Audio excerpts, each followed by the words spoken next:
swear. I hope I'm not the only one that likes Zobo. I remember I told you guys I would tell you a story that happened after I broke down my grandmother's pot. So this faithful day, my grandmother come back from farm. She was like, Samuel, go and bring that pot. So I quickly ran to go and bring the pot. In the middle of bringing the pot, when the pot come from my hand, they come break into two. Bam, bam.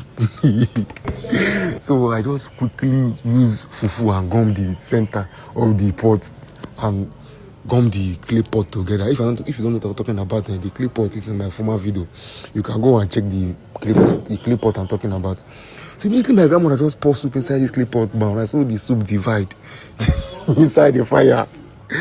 Oh man, they beat me that day. They beat me, make her die. Because my grandfather best friend brought for him antelope leg, so they use the antelope cook the soup. You're not like us. Uri, see me too. Yeah.